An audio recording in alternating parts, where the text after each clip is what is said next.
So China is facing what seems to be its worst economic crisis in decades.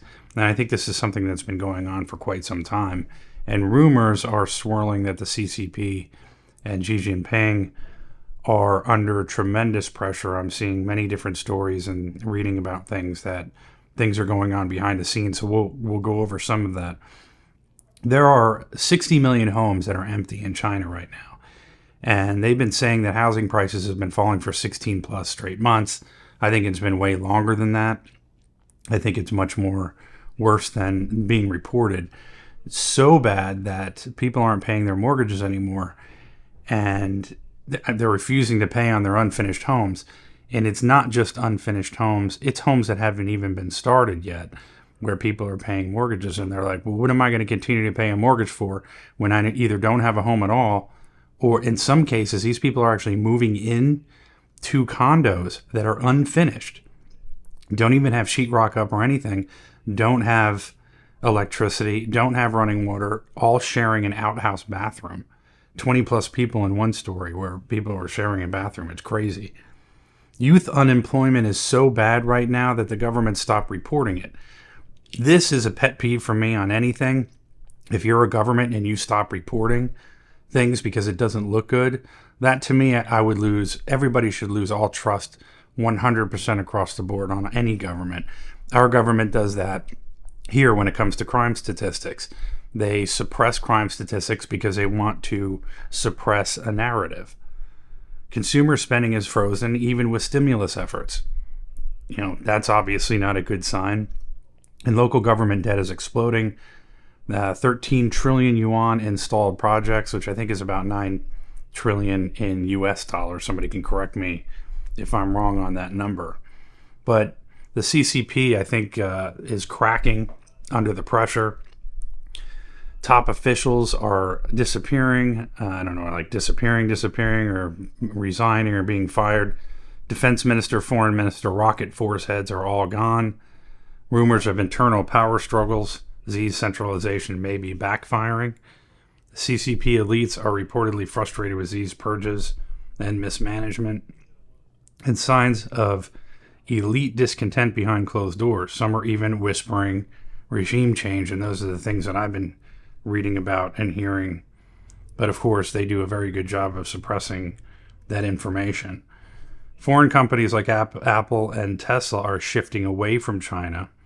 The Belt and Road Initiative loans are defaulting. Many countries are resisting China's influence. And Xi's alliance with Russia post-Ukraine invasion damaged diplomatic reputation, and trade tensions and sanctions are hurting tech exports and investment. So I think it's fuel to the fire with what's going on with these tariffs, that you're hearing about a lot of riots from workers who are losing their jobs or placed on furlough. They are starting to lose their minds, and they are protesting like crazy.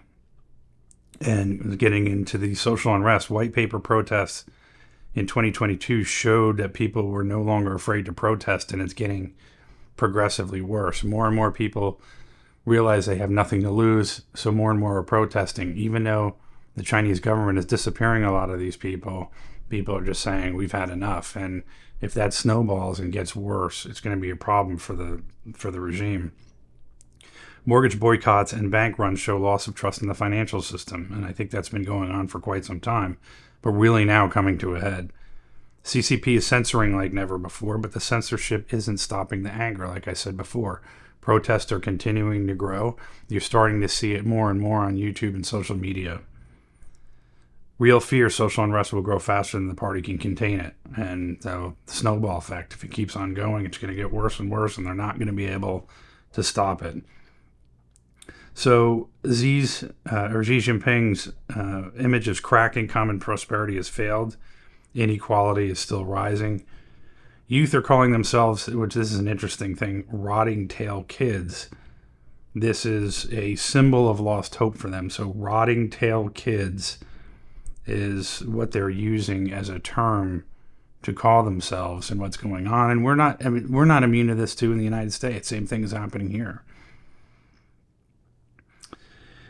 Fitch has downgraded China's debt. Even the numbers are turning against him. So, conclusion, what are we going to see here? The CCP has always feared instability from within, and now it's here.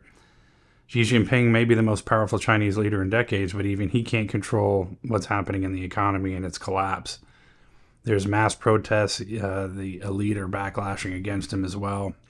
I think the walls are closing in, so to speak. This isn't just China's problem, but it's also a global issue. And so we'll continue to follow this and see what happens, but it's progressively getting worse, seemingly, and we'll just have to keep following this and see what happens. So if it's your first time here, be sure to subscribe. Also, click the like button. That really helps us out in the algorithm. Also, check out the links in the description as well. And we'll see you in the next video. Thanks for watching.